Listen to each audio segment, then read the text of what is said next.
মধ্যপ্রাচ্যে ইরানের নতুন রণকৌশলে টালমাটাল আমেরিকা ইসরায়েল। ইরানের ধারাবাহিক ক্ষেপণাস্ত্র হামলা কেবল কোনো বিচ্ছিন্ন আক্রমণ নয়, বরং এটি যুক্তরাষ্ট্র ও ইসরায়েলকে বড় ধরনের সতর্কবার্তা। আল জাজিরার এক বিশ্লেষণে বলা হয়েছে, তেহরানের এই নতুন প্রতিরোধ কৌশলের মূল লক্ষ্য হল প্রতিপক্ষকে এটা বুঝিয়ে দেওয়া যে ইরান বা তার মিত্রদের ওপর যে কোনো হামলার পরিণতি হবে অত্যন্ত ভয়াবহ। কাতার বিশ্ববিদ্যালয়ের অধ্যাপক আবদুল্লাহ বান্দার আল এতাইবার মতে, তেহরান এখন এমন এক শক্তিশালী সামরিক প্রতিরোধ গড়ে তুলেছে যা ওয়াশিংটন ও তেল আবিবকে পরবর্তী যে কোনো পদক্ষেপ নেওয়ার আগে অন্তত দ্বিতীয়বার ভাবতে বাধ্য করছে। মূলত আঘাতের বিপরীতে স্বল্প সময়ে পাল্টা আঘাতের এই নীতি এখন তেহরানের প্রধান ঢাল হয়ে দাঁড়িয়েছে।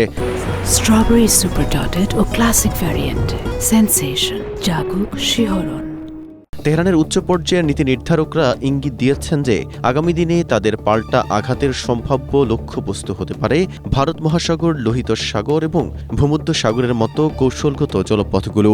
আন্তর্জাতিক বিশ্লেষক রব গাইস্ট পিনফোর্ডের মতে, ইরান বর্তমানে অত্যন্ত স্থির ও আত্মবিশ্বাসী অবস্থানে রয়েছে। তারা কেবল নিষেধাজ্ঞা প্রত্যাহারের আশায় তাড়াহুড়ো করে কোনো দুর্বল চুক্তিতে সই করতে ইচ্ছুক নয়, বরং হরমুজ প্রণালী বন্ধ রেখে বিশ্ব অর্থনীতি ও কূটনীতিতে নিজেদের নিয়ন্ত্রণ বজায় রাখতেই বেশি আগ্রহী।